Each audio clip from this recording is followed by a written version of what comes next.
Radisson drugs కేసులో గచ్చిబౌలి పోలీసుల ముందు విచారణకి హాజరయ్యాడు డైరెక్టర్ క్రిష్. డ్రగ్స్ టెస్ట్ల కోసం శాంపిల్స్ ఇవ్వగా యూరిన్ టెస్ట్ నెగిటివ్ గా వచ్చింది. అయితే సాక్షి కింద మరోసారి క్రిష్ ను విచారణకు పిలువనున్నారు పోలీసులు. రాడిసన్ డ్రగ్స్ కేసులో నిందితుల సంఖ్య 14కు చేరింది. మీర్జా వాహిద్ బేగు ఇచ్చిన సమాచారంతో రాణిగంజ్ కు చెందిన డ్రగ్ పెడ్లర్ అబ్దుల్ రెహమాన్ పేరు నిందితుల జాబితాలో చేర్చారు. అతడు పరారీలో ఉన్నాడు. అతడు చిక్కితే మరికొందరి పేర్లు బయటకొచ్చే అవకాశం ఉందంటున్నారు పోలీసులు.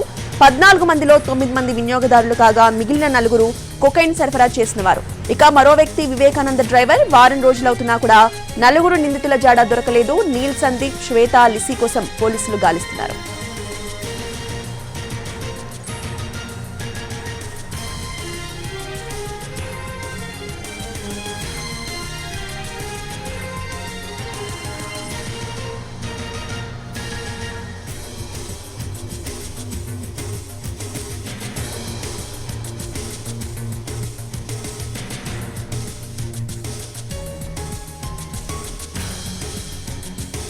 రాడిసన్ డ్రగ్స్ కేసులో గచ్చిబౌలి పోలీసుల ముందు విచారణకి హాజరయ్యాడు డైరెక్టర్ క్రిష్. డ్రగ్స్ టెస్ట్ల కోసం శాంపిల్స్ ఇవ్వగా యూరిన్ టెస్ట్ నెగిటివ్ గా వచ్చింది. అయితే సాక్షి కింద మరోసారి క్రిష్ ను విచారణకు పిలువనున్నారు పోలీసులు.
రాడిసన్ డ్రగ్స్ కేసులో నిందితుల సంఖ్య 14కు చేరింది. మీర్జా వాహిద్ బేగ్ ఇచ్చిన సమాచారంతో రాణిగంజ్ కు చెందిన డ్రగ్ పెడ్లర్ అబ్దుల్ రెహమాన్ పేరు నిందితుల జాబితాలో చేర్చారు.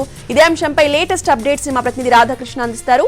రాధాకృష్ణ, అబ్బాస్ అలీ ఇచ్చిన సమాచారం మేరకు మిర్జా వాహిద్ బేగ్ ను నిన్న అరెస్ట్ చేయడం జరిగింది. అతన్ని అరెస్ట్ చేసే సమయంలో కూడా అతని దగ్గర 7 గ్రాముల కొకైన్ ని అతని వాహనం నుండి కూడా స్వాధీనం చేసుకోవడం జరిగింది. అతను 2 వీలర్ హోండా యాక్టివా లో అతను వెళ్తుండగా అతనికి సంబంధించిన పక్కా సమాచారం అందుకున్న గచ్చిబౌలి పోలీసులు అతన్ని ఐఎస్బీ వచ్చి పట్టుకోవడం జరిగింది. అతని నుండి కొకైన్ కూడా స్వాధీనం చేసుకోవడం జరిగింది. అతన్ని విచారించగా అతను రాణిగంజ్ కు చెందిన అబ్దుల్ రెహమాన్ అనే వ్యక్తి దగ్గర నుండి కూడా తాను ఈ కొకైన్ ని తీసుకున్నట్లు కూడా అతను చెప్పడం జరిగింది. రాణిగంజ్ కి ప్రత్యేక టీం అక్కడికి వెళ్లి అతని కోసం రెహమాన్ కోసం కాలించారు. కానీ అతను మాత్రం పరారీలో ఉన్నట్లు కూడా పోలీసులు చెప్తూ ఉన్నారు. ఇతను డ్రగ్ పెడ్లర్ గా కూడా చెప్తూ ఉన్నారు. అసలు రెహమాన్ కి ఈ కొకైన్ డ్రగ్ ఏ విధంగా వస్తుంది, అసలు ఎక్కడి నుండి తెచ్చుకుంటున్నారు అనే దానికి సంబంధించి విచారణ చేస్తున్నారు టీంలు. ఇతను రెహమాన్ కనుక పోలీసులకు చెప్తే ఇంకా మరొక 2తో పాటు కేసులో ఇంకా నిందితుల సంఖ్య పెరిగే అవకాశం మనకు కనబడుతుంది. మిర్జా వాహిద్ బేగ్ రిమాండ్ రిపోర్ట్ లో సైతం పోలీసులు ఇదే అంశాన్ని పొందుపరచడం జరిగింది. అందులో ప్రధానంగా మిర్జా వాహిద్ బేగ్ అబ్బాసులకి పలుమార్లు కొకైన్ ని ఇచ్చినట్లు కూడా అతను చెప్పడం జరిగింది. మెహదీపట్నంలో పలుమార్లు కలవడం, అతనికి ఆ సమయంలో డ్రగ్స్ ని ఇచ్చినట్టు కూడా చెప్పారు.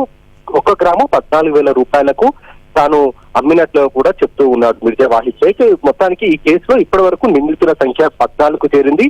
అబ్దుల్ రెహమాన్ కూడా అరెస్ట్ అయితే ఇంకా నిందితుల సంఖ్య పెరిగే అవకాశం కనబడుతుంది.